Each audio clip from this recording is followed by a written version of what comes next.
Hello, my name is Peter Orlando, and I'm from Siemens EDA, and I'm here to talk to you about a future-ready DFT Tessent Streaming Scan Network. The complexity in large system-on-a-chip designs present many challenges affecting the design for test, implementation efforts, as well as manufacturing test costs. Tessent Streaming Scan Network, SSN for short, is a true SoC DFT solution that addresses these challenges by decoupling core level and chip level DFT. In this session, you will learn about why the industry is adopting SSN in the transition to packetized scan and how SSN foundational to SoC DFT requirements. First, let's start with a few problems that SSN starts to address. On the top left, you'll see the linear bottom-up flow and also an iterative optimizations.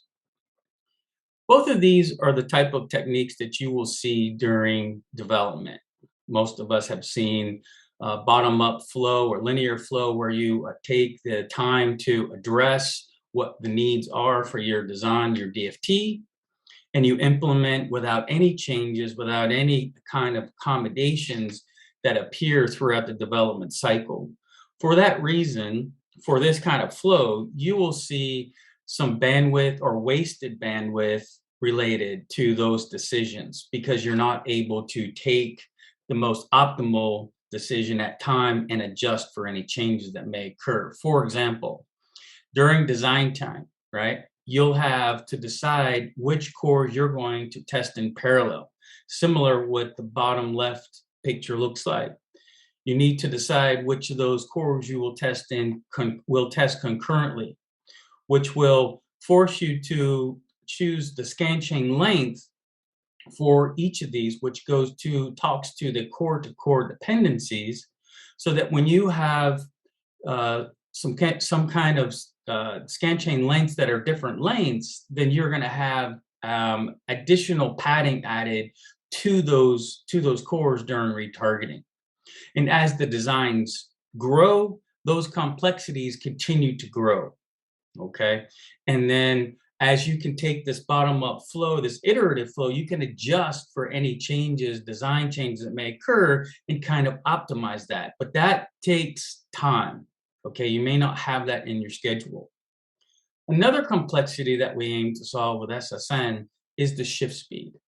The shift speed has largely been limited by long signals, and with SSN, we aim to solve that by taking the problem closer to the cores. Okay, and I'll explain in a little bit how we do that. Broadcasting with tiles is difficult as well, that we've tried to solve, because you have tiling, which requires you to have programmable pipeline stages to get from the edge of the design to the tiles.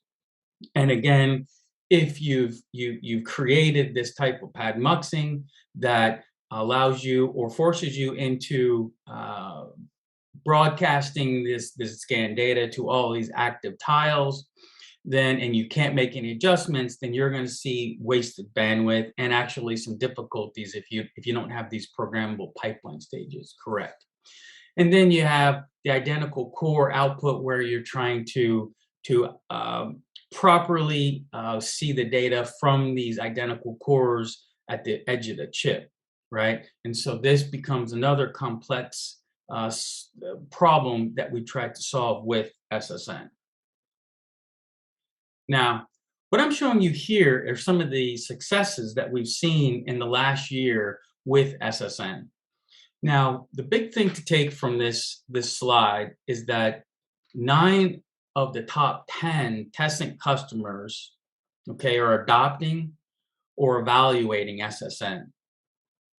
8 designs in silicon and 11 tape outs in flight are currently active as of December 2021. Okay, it's more now, but I don't have any of those accurate numbers because of design schedule shifts. But After 1 year, this is our adoption rate. And you can see here we have silicon in Intel, and Broadcom, Qualcomm, and also Amazon.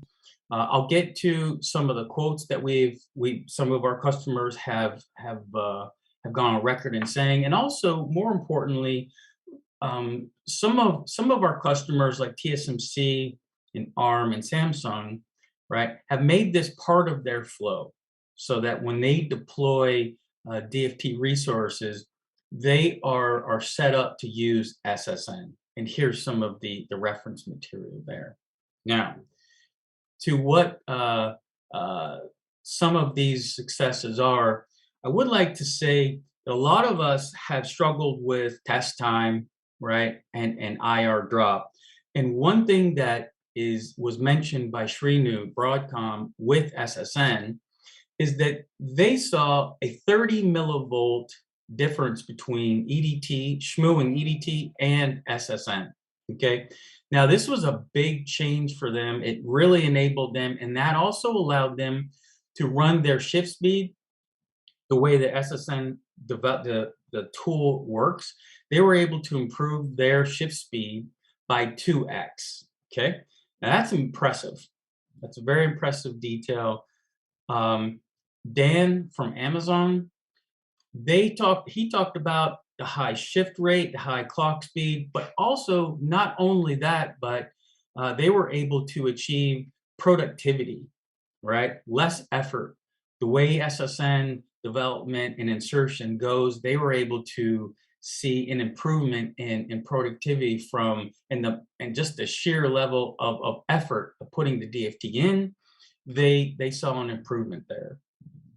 And then you have Dave DeHart, where they also showed fewer test cycles for their patterns.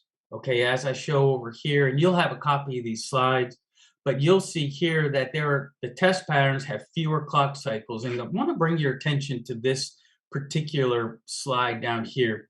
This shows a lot of the purple are the cores, and the cores with the higher number of patterns.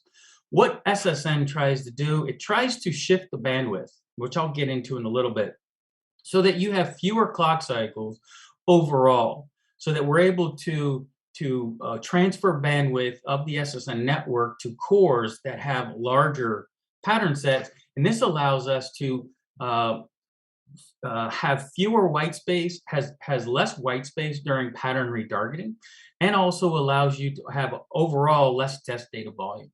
Okay, so getting into SSN and stuff. So these are just some of the successes, but let me get into a little bit of just a high level of description of what SSN is. Okay, so as you can see in this picture, it's a 6-core design, very simple, but it gets the point across.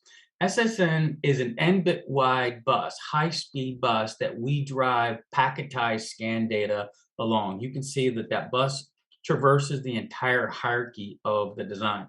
That n-bit wide bus is determined by how many scan inputs and outputs that you presently use without SSN. So if you have 32 channels in and 32 channels out for your scan ins and scan outs for your design, you would have a 32-bit bus running along your design in order to deliver packetized data. What I'm pointing to here now is the scan host. The scan host takes the data from the parallel bus and it delivers it to the EDT, and it generates the scan signals locally. Okay, so what I talked about, Srinu was able to improve the actual test time and test frequency, excuse me. They were able to do that because we're moving the problem from the edge of the chip.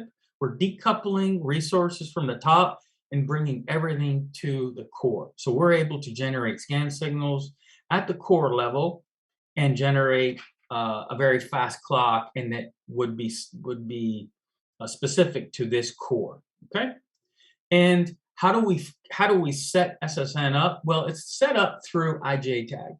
Now, IJTag, as you know, it's the test setup, but what we do is we tack on an SSN setup, and we configure the entire network through the IJTAG network.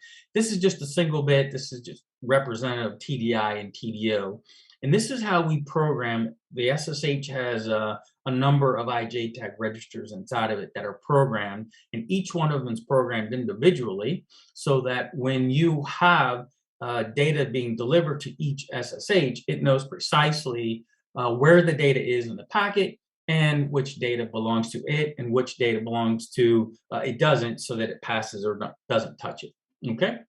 So with SSN, we've effectively cut DFT implementation by decoupling core and chip level DFT resources. So everything that you do at the core, okay, will be done precisely at the scope of that core and not at the SoC level.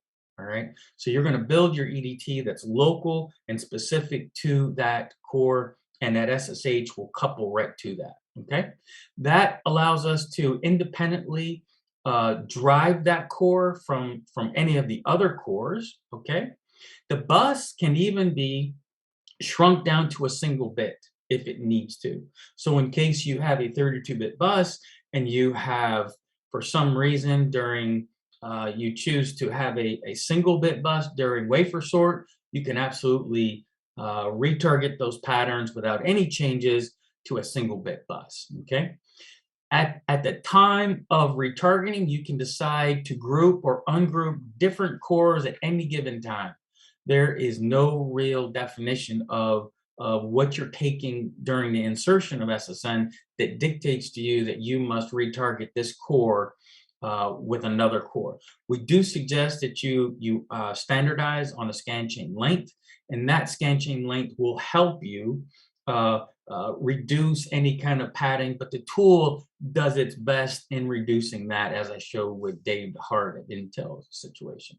Okay, now with tiling, this is very efficient with SSN because now it eliminates any kind of pipeline stages that you must have in order to have the even number of pipeline stages. Okay, and this, by bringing everything local, you have everything routed from that current level. So now you're reducing the routing and timing congestion that may occur from having these long routing signals.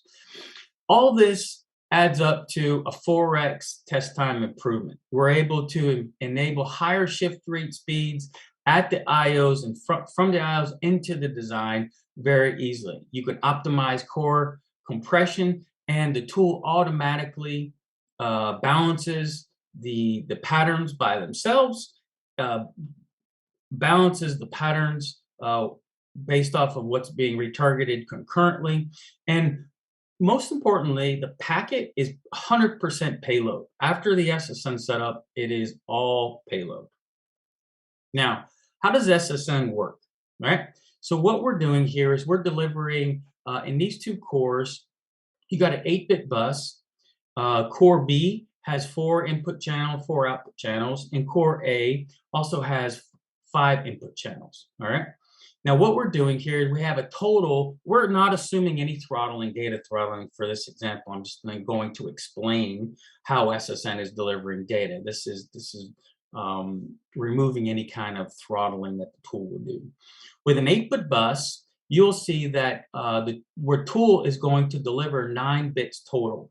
You can see that the first 5 bits are for block A, followed by the next 4 bits for block B. The first clock cycle will deliver the first 5 bits to block A, followed by the 3 bits to block B.